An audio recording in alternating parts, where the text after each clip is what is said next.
Ahoy there, makers! So we've had some special news today. The Raspberry Pi RP2350 has just been launched, as well as the Raspberry Pi 2. So let's have a look at that on some slides. Let me just grab over to press the right button, Kevin. There we go. So, and obviously joined by Paul here as well, Guru. Hey, folks. So you probably want to know all about the RP2350. It doesn't roll off the tongue quite as easily as the RP2040. I'll get used to that. And obviously the Pico 2, which uses the RP2350. So yes, this is the brand new chip. It's part of the same lineage as the RP2040. It's priced at $1 more than the previous model. And at launch, this is the model without Wi-Fi. This is the sort of Wi-Fi-less version of it. And it's available very soon. I'm sure we'll get some more information on that very shortly from Eben.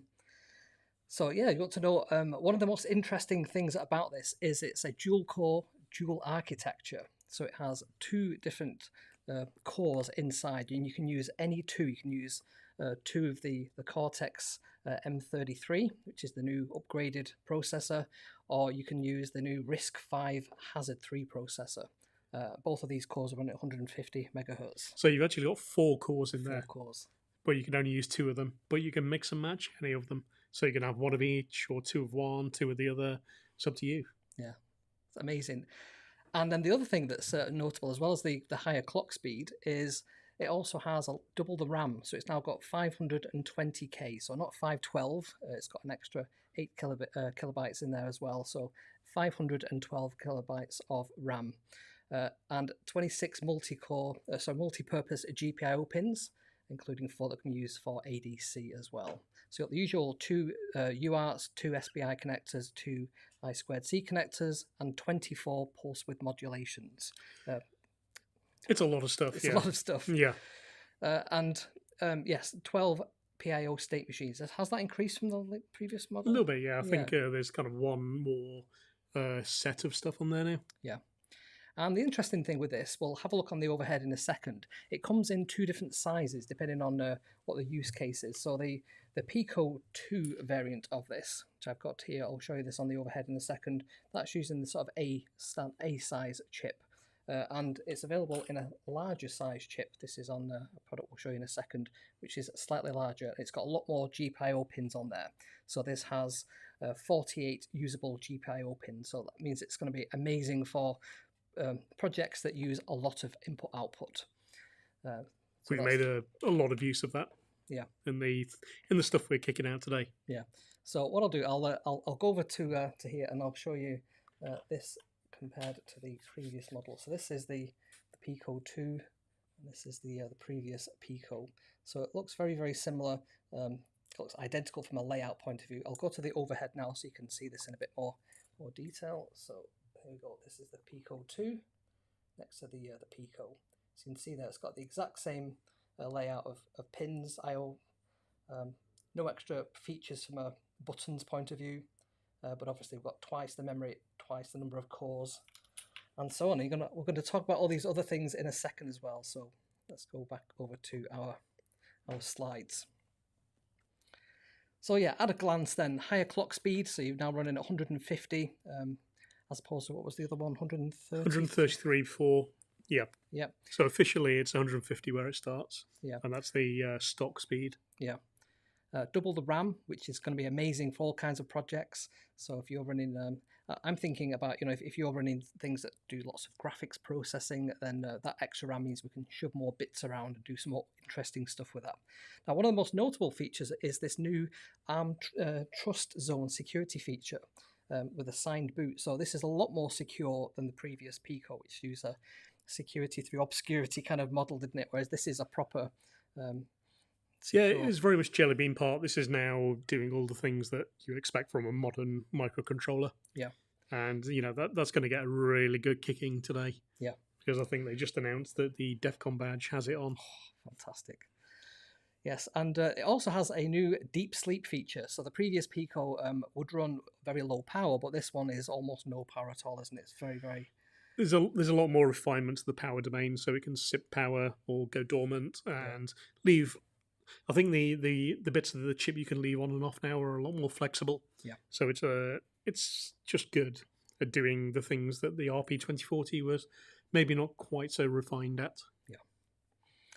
And so if there's a new chip available, the RP2350, that means there's going to be a load more products available. So I'm here in the in the mothership of Pimoroni in the factory with a whole bunch of really interesting things on the table. So we'll go through these and we can talk a lot more about the first them. wave. So, the first wave. So talk to us about the Tiny, which I will show people on the screen there.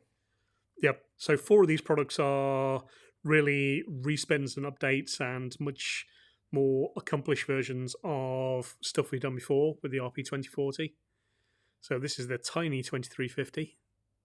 Now has the Quest port, Quick Stemmer, and also 4 megabytes of flash as standard on the back. And all our boards will have at least 4 megabytes of flash, simply because we lean on MicroPython so heavily, it gives a lot more headroom to it. So I'll move over to the next one, which is the Pimoroni Pico Plus 2. Yep. Let's go over to the overhead on that one. So going from the smallest board, this is the most fully featured one. This has 16 megabytes of flash, but also now, as well as the double RAM on board, it now supports PS RAM as a built-in feature. So this has 8 megabytes of PS RAM shared with the QSPI. So that's a lot of RAM to throw around. You can see the different size of a package there as well. That's the A size, and that's the B size with a much larger GPIO thing on the side. If you look on the other side, that's got a new port as well that we're including on a few new things. That's our Spice port, SPCE, which is mainly for, it's doing the same thing that Quick or Stemma QT did, or Modulino, but now for SPI, and we will hopefully have a cellular board coming out to attach to that. So we're starting to include it on where we can, where there's space, and it's good for SPI connections. And you've got the USB-C connector on there as well. Yep, USB-C wherever we can. Yeah. Cool. So let's go back to let's talk about the PGA 2350. Yep. So that's the bigger chip again. And what it is essentially a minimal breakout. But again, it's got the maximum flash, the maximum PS RAM on there. 16 megabytes flash, 8 gigabytes PS RAM. And it's a 0.1 inch, 2.54 millimeter pin header breakout. So if you want to play with your own product, then it's a good place to start for quick prototyping. And there's one we soldered up. Hodgie soldered up nice and proper for us.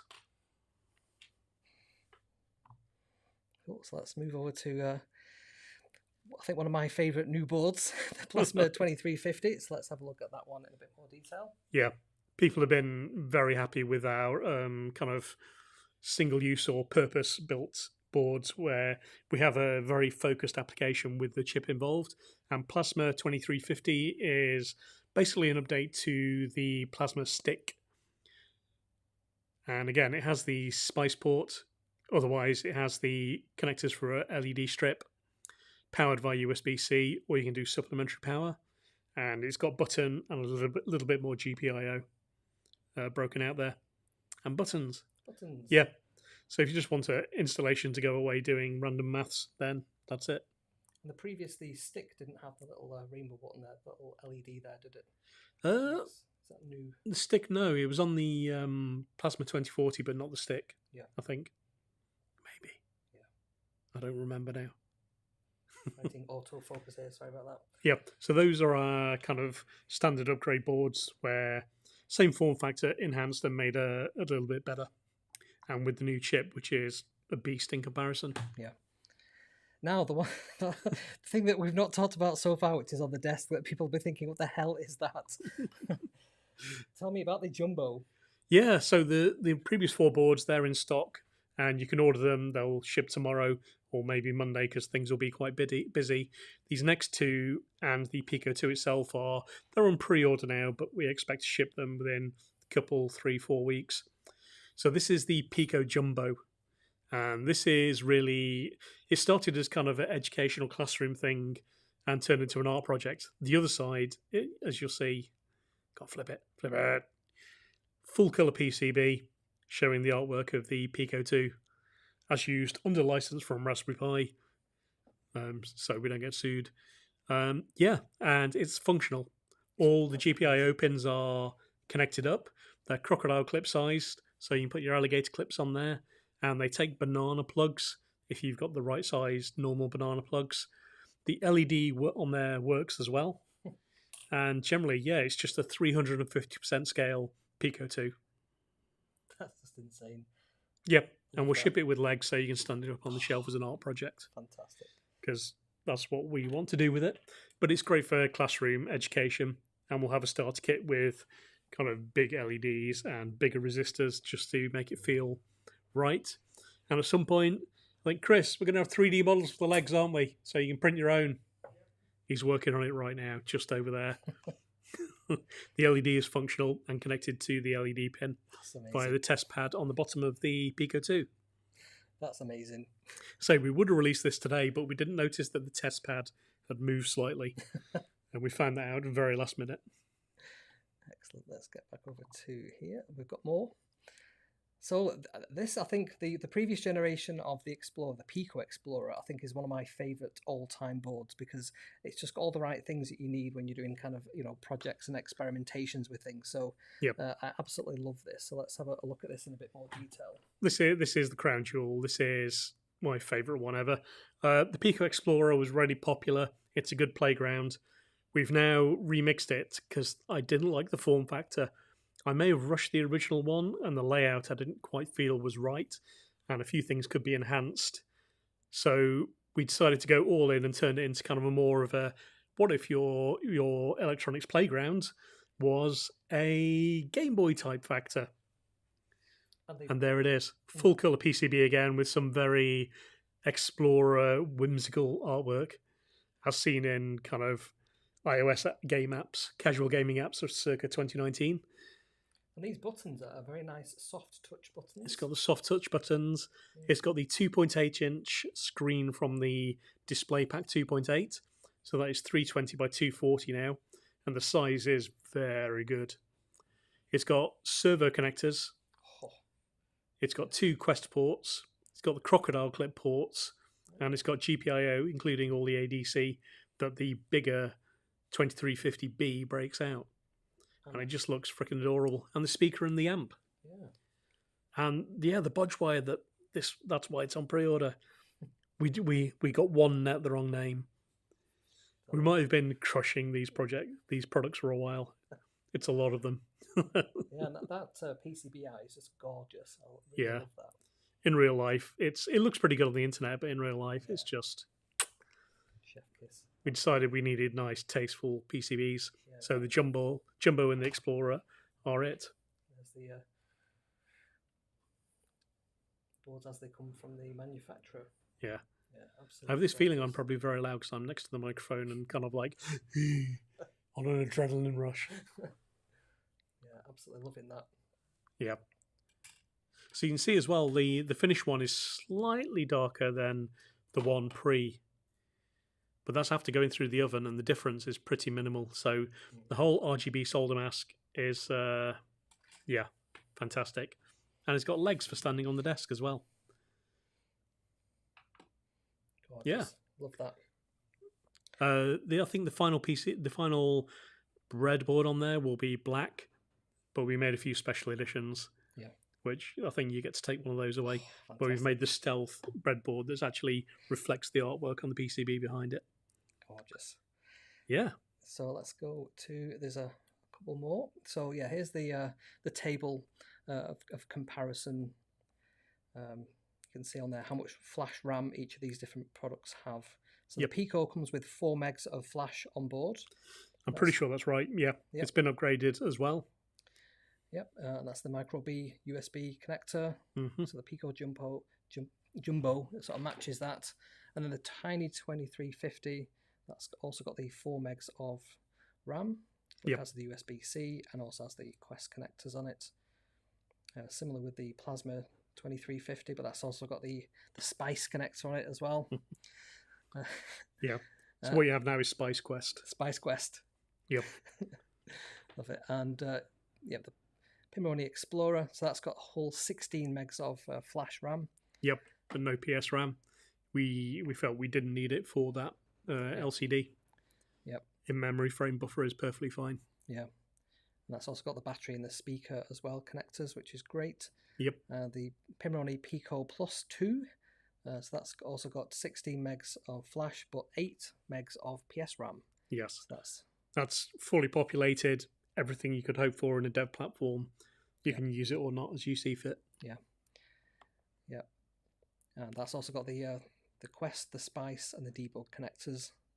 And then the PGA 2350, that's maxed out as well, the 16 megs of flash and 8 meg of PS RAM. Yep.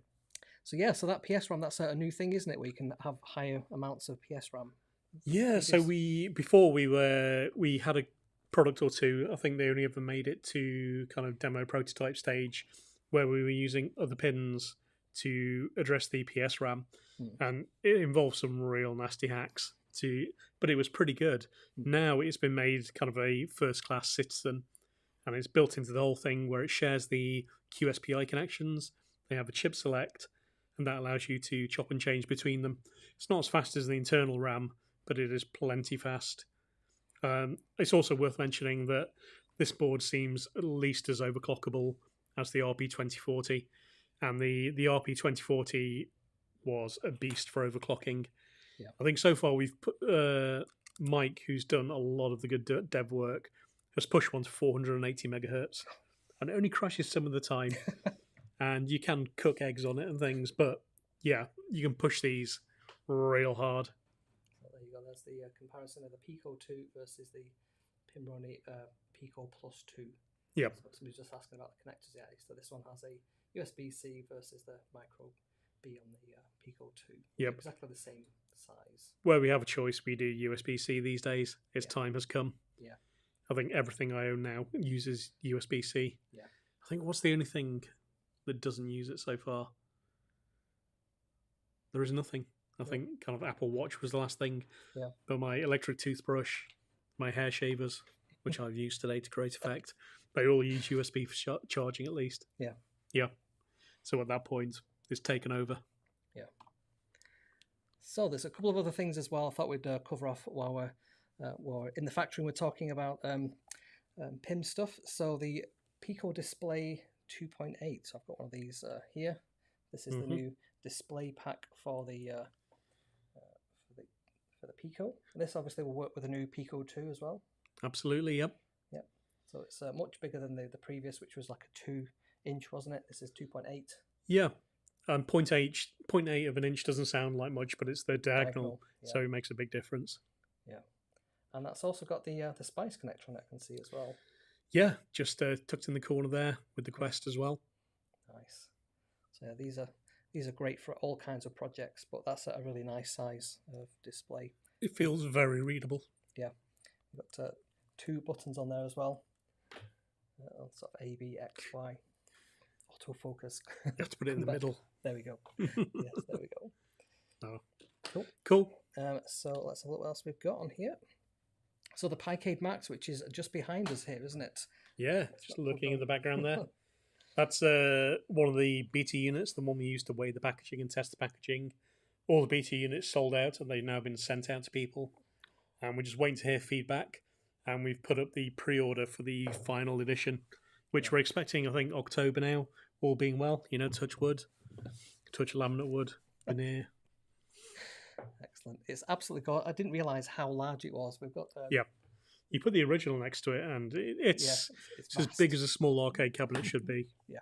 It's 2-player, but it does have a 1-player option in the box, so we include both control surfaces.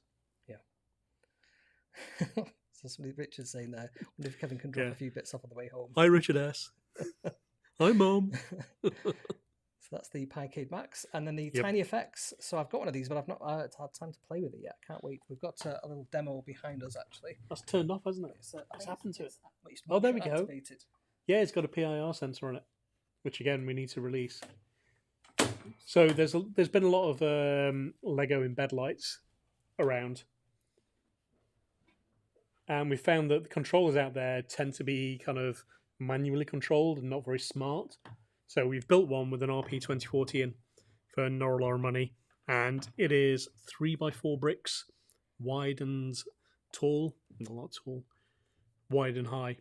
So it's very embeddable and works with the teeny tiny teensy connectors, which, if you've never seen these lights, let's have a look here. There's the cables they tend to use. Absolutely. Because they go in some very small models. The overhead. I think I bought all the connectors, but none of the lights. Look at the tiny little connectors. Yeah. It's like angel hair. So we have the modules, which can be RGB, monocolor, of various stripes. You can power them with batteries or with a USB breakout, or you can just plug in a USB cable to the USB-C on the TinyFX and run it over serial. But that's how you can program it as well. And Chris has written a really good MicroPython library for it, so it's easy to make. It's easy to make all the effects work without kind of it being a pain. And that's the thing that we've kind of brought to the game here. It's smart, it's programmable, it's hackable. Tom, manager here, the team's collapsing, panting after getting all the stock code tested. Tom's a legend. He's been running around, keeping spirits up, and generally making things go the right way as much as possible. And yeah, this is phase 1 of our release. There will be more stuff coming, but that's weeks and weeks away. Yes. Today, we have, I think, between the Pico 2, the 6 new products, and 3 or 4 starter kits. Yeah. We have 13 new products launching today, effectively. Wow. Something like that. I think that's 10. Yeah, and we've got the 3 products, the display pack, the Picade Max, and the TinyFX. So that's 30 new products we've suddenly splurged out over the last couple of weeks, which, yeah, it's good to be back. Good to be back. Excellent. And this is absolutely gorgeous. I didn't just drop something on the floor then. This is, I think, is my new favourite comedy board. Look at the size of that. Yeah. That is just amazing. Yep. We need the banana for scale on that one, don't we? Love that to bits. And there's the Pico 2. Cool. Once again. So yeah, I think that's everything product-wise we're going to cover off today, isn't it? I was just going to just briefly talk about the SPCE connector. Yeah. So we used it for our own purposes. We have this, like I say, cellular board coming out, which actually uses kind of UART. But we find that things need a few more pins generally like this. Yeah. So this is just the Quest connector, but wider. So you can use the pins for things that need a few more pins for things like RTS, CTS pins, SPI, all of that kind of stuff. And there's no particular set pattern. It connects to sensible, reprogrammable pins for whatever purpose the board needs. Yeah. And yeah, our first one is going to be an LTE breakout. Can't wait for that. Yep. Exciting things coming. So yes, as I'm broadcasting this also on the Pimoroni channel, you might also want to check out my channel as well. I'm on YouTube, KevMacLear28, or you can just go to kevsrobots.com and check out loads of projects that use a lot of these Pimoroni products as well. Good reason I use all these in my products. I used them before I became doing the videos for you guys, because they're obviously so neat. Go check out the channel. Whoa, you put it way too quickly. Go check out Kev's channel. He's done lots of videos for Pimoroni. He's been keeping the flames burning there. And yeah, he deserves all the props in the world. How many subscribers are you at now? It's at 32,200 and something or other. Right. So getting there slowly. Let's hit that 32k, 32768. And yeah, we basically kind of spoke to Kev on the Slacks and said, "Hey, Kev, we're going to do a launch this week. How do you fancy coming up and live streaming?" And he was like, "Ah." And at the last minute, he came up, and yeah, you could not tell that this was a last minute thing at all, despite all my junk in the background. Yeah. And I had to bring my entire live stream studio with me as well. Yeah. So that's all set up here. It's a heck of a setup since we did this for the last launch, didn't we? Pico. Yeah. Pico W. Pico W. Yep. We did this, and your kit has come on a long way. It's a sharp setup you've got. Yeah. Yeah. It's neat. Works, does the trick. Yeah. Love it to bits, man. Yeah. So I think that's everything I've got to cover off today. So unless there's anything else you want to mention. That's it, unless people have questions. Yeah. But yeah. We'll give a couple of seconds for people to ask some questions. I think there's like a 30-second delay between people asking questions and them appearing on the screen. What we'll do, I'll Yeah. just bring up on some people who've joined the chat. There's a good post on the Raspberry Pi blog news from Eben, which covers off all the boards that have come out from all the producers and the kind of the base cost if you're buying a reel of these. And it also mentions that there will be some coming that have built-in flash on the chip. Yeah. So instead of having to put a separate flash chip on, you can have a kind of all-in-one. So 2354. We get to use that last zero. 2354. I did have a slide, but I think I deleted it before the live stream. But that explained what all the different numbers on the RP20 2040 or 2350 mean. So the RP is obviously Raspberry Pi. The 2 is the number of cores that it has. Although this one does have 4 cores, you can only use 2 at a time. Yeah, 4 cores, pick 2. Yep.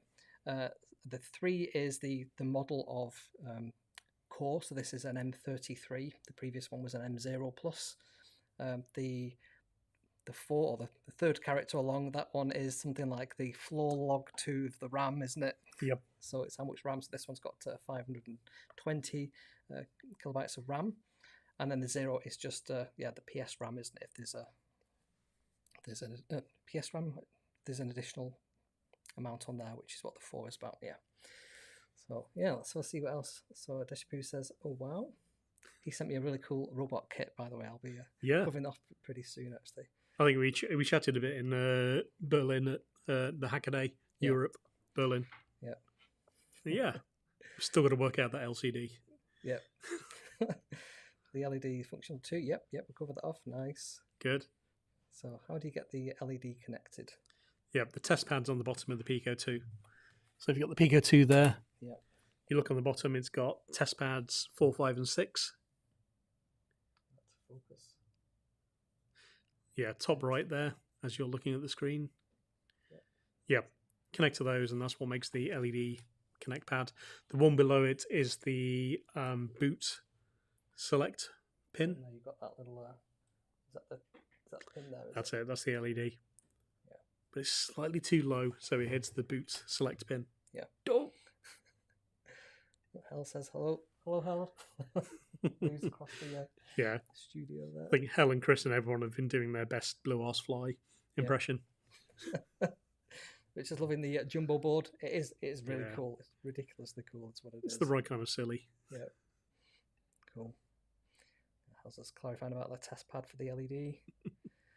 Yeah, the RGB solder mask is this is just next level. This is absolutely amazing. I think we've used it to great effect here. Yeah, it's like a photograph now, but even better. I expect there will be a lot of boards that are not quite so tasteful coming out, so we're getting in early. But yeah, people should do what they want with it. It's great stuff. Build anti-vampire nails. Yeah, the Explorer legs. Oh, they are spiky. They're very hard to drive through skin. Yeah. But if you're killing a vampire, you're going to work extra hard. But yes, they should be fairly kid-friendly. Yeah. But it'd be amazing what kids can do. So it's pretty interesting they still use a micro USB on the Pi Pico 2. Yep. I guess it's a compatibility thing. Might as well stick with that form factor. Yeah, I think there's always this rule that they should be using the best commodity part to keep the price low. Yeah. Yeah. I don't know if USB-C has a higher cost or anything. Potentially. I think if you're doing the licensing right and getting a quality part, there will be a higher cost. Yeah. Also, just kind of manufacturability if you're connecting all the pins. Yeah. I do remember having a conversation with Eben about, when you think about the cost of putting together something like this, you'll see knockoff ones that will have cheaper resistors, cheaper capacitors, and it might be like a fraction of a penny cheaper, but it might mean that it lasts years longer if you have the quality one. So the sort of the quality parts that are used in these have been selected on purpose. Everyone wants them to last 10 years, quite happily. Yeah. I think as well, we forget that even though we have lots of USB-C cables, that is not the rule around the world. Yeah. It says, I wish they'd gone for USB-C on the OREM board. What's the OREM board? Don't know. Not sure that one is, Richard. Original manufacturer? Maybe. OEM, yeah. Sure there'll be clones with USB-C. Yep. Yours isn't a clone. Genuine, that's cool. Plus, yeah. Yeah, exactly. +2. And then, yeah, PSRAM is great for graphics. Absolutely. Yeah. Yeah. And Hal says, yeah, Pi Pico 2 has USB-C. As does the Tiny. That's a little value add that you add to your boards as well, isn't it? Yeah. I think we've built our own batteries included MicroPython again that will have Pico graphics, Pico vector, QR code generation, JPEG GIF, and PNG decoding, and audio stuff. Yeah. So generally, that goes along with the boards, although it is there for everyone to use. Yeah. But we hope to have some demos soon. We've only just got it building, and I think the source is being pushed out pretty much now for MicroPython. Yeah. And it'll take a little while to stabilize and take the corners off, but yeah. Yeah, so Sandy's asking the question. Sandy does all the great photography for Pimoroni. Yeah. Look at all the product photos. Sandy did the good ones. He's been looking after us forever. He went back to academia, but he finds time away from kind of, I don't know, DNA sequencing random animals to take amazing photos. He's got a good body of work. Yeah. So he's asking there, any plans for taking advantage of the security stuff? Not really. Until somebody asks us to, or somebody has a need for it, we might get around to poking at it at some point. Yeah. But it tends to be, there's a restriction there in getting used to all the kind of the signing and everything. Yeah, yeah. I know the latest version of MicroPython can do like SSH certificates and things. So if you're doing a web server from a Pico, which sounded crazy 2 years ago, there's loads of them now, I guess, isn't there? You can then have signed certificates for that. You can have the HTTPS, as I understand it. Yep. So I don't know if that... Plus also the signing of binaries and updates and things so that people can't just go around rewriting your firmware on shipping devices. Hey, Jeff. Launch days are crazy as always. Hey. So it says the Pi page mentions the Google Pigweed SDK. Can you tell us more about what that is? So I think that's their embedded development system, and it's very much about making hardware go right and being able to collect data from your embedded installations so that you can build better, more secure hardware. And the dev kit is just around that, really. Yeah. So Vincent's saying, has someone found where you can just buy the chip? Because I know there was a point where you could buy them at like $1 each. That's coming. That's coming. Yeah, they will be available on... We'll have them at some point, and it will be available through other channels. Yeah. If you need a lot of them soon, talk to Raspberry Pi. They have an email address somewhere. Yeah. Yeah, the cheap ones often use IDO instead of the bootstrap converter. Yeah, the LDO. Yeah. Yeah. Hey, Joshin, how you doing? So, somebody says, I guess I'm thinking of so kindly the trendable hackable two-factor authentication device. Yeah, nice. Yeah. Some kind of. You definitely want your private keys to be securely tied up. Yeah. But as I say, they looks like they're trying to make the security serious because they've taken it to DEF CON. Yeah. So it can have a really good kicking there. Yeah. They will kick the tires very, very hard to find out any things there. If you remember, I think in the early days of the ESP8266, there was a few things there where the light bulbs were found to maybe not be quite so secure. And it was the point that 1 million were deployed in the field when they found that out. Yeah. Raspberry Pi do things right, so they're doing it this way around. Yeah. I know there was in theory, you could hack every light bulb in New York by finding other ones in the sort of local area and making like a mesh. Because of that very reason. So Josh's got an interesting question there. This is one I asked before, and you got the answer to that one. So the Risc V and the ARM cores, can they be used simultaneously or are they mutually exclusive? Okay, so there is 2 of each core, 2 Risc V, 2 M33 ARM cores, and you pick any 2 of them. So you can have one of these, 2 of these, 2 of these, whatever you want. So hope that answers the question. Mix and match. Yep. And so floating point, that was a good question. Yeah, let's go back. They've got a $10 bounty, 10,000 bounty apparently. What's that? For if you find good hacks. Awesome. Like a Yuki key. Yep. So Animac1 says, how is the floating point math? So I've seen your docs on that one. It's crazy better, isn't it? Is it 20 times faster on C++? So this, I think, that is just the very fact that the ARM33 has the floating point unit single precision. That I think is about 20 times quicker than the equivalent ones on the RP2040. Yeah. But there are then also accelerators for double precision math that help out a lot. I don't have numbers on those. Yeah. Yeah. Well, it says a surprise stream. Absolutely. Cool. Great. Now we're all caught up. We're all caught up, absolutely. So thanks everybody for joining our surprise stream today. That's been great being here and seeing all the action. People just getting things across the line. Yeah, sorry we couldn't get you in sooner and be more prepared, but thanks for coming up, man, at short notice. Thanks for having me. That's all right. And we managed to have burritos pre-stream. We did. Which is a terrible idea because I now have burrito juice down my t-shirt. I've got some as well. So Price of Passage. That's where we're from the the waste up. Great stuff. Well, thanks everybody for watching. I shall see you all very soon. See you soon, folks.